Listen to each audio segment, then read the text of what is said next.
School boards across the country appear to be moving to the left after Democrats, liberals, and moderates won seats over conservative candidates in several key states. Education has become a flashpoint issue ahead of the 2024 elections, with fights erupting in school board meetings over how race, sexual orientation, gender, and other topics are handled in the classroom. Now ABC News is marking American Education Week all across the network with a focus on the future of our schools as part of our series, The American Classroom. So let's bring in Sonya Douglass, professor at Columbia University's Teachers College and the founding director of the school's Black Education Research Center for more. Sonya, thanks so much for coming on. What's your reaction to last week's these elections and this apparent shift away from conservative school board candidates? Yeah, thank you so much for having me this morning. I think last week's school board elections were a sweeping rejection of conservative efforts to ban the teaching of race, gender, and sexuality in our nation's schools. And they underscore the fact that Americans want to keep the culture wars out of education. Now, parental rights advocates say that they want more of an influence in what their children are taught and have access to at schools. So what's your reaction to some of the proposed book bans and curriculum restrictions that are often centered on topics of race, gender, and sexual orientation? Well, I think the issue of book bans, again, was very much one that's focused on politics. There was, I believe, roughly 11 individuals who have been responsible for the majority of book challenges over the last couple of school years. And so at the Black Education Research Center, we also found that most Americans agree that the CRT bans are mostly about politics.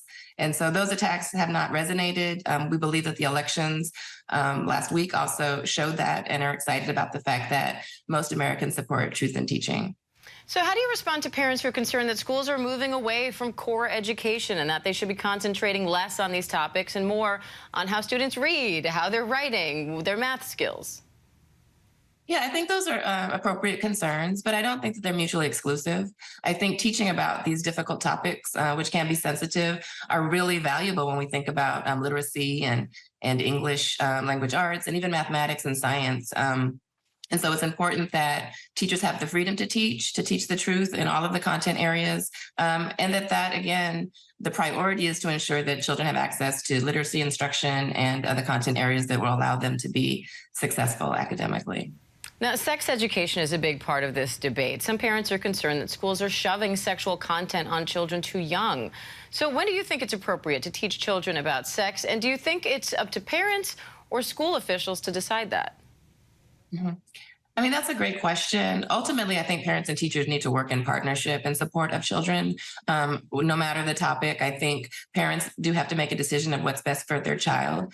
But it is appropriate to teach sex education in schools, especially or only when teachers are trained to do that and to do that in a supportive environment. So I really think this is an opportunity to think about how teachers and families and educators work together to support our young people, because they really do need our support in this post-pandemic era. They sure do. Sonya Douglass, thank you. Thank you for having me. Hi, everyone. George Stephanopoulos here. Thanks for checking out the ABC News YouTube channel. If you'd like to get more videos, show highlights, and watch live event coverage, click on the right over here to subscribe to our channel. And don't forget to download the ABC News app for breaking news alerts. Thanks for watching.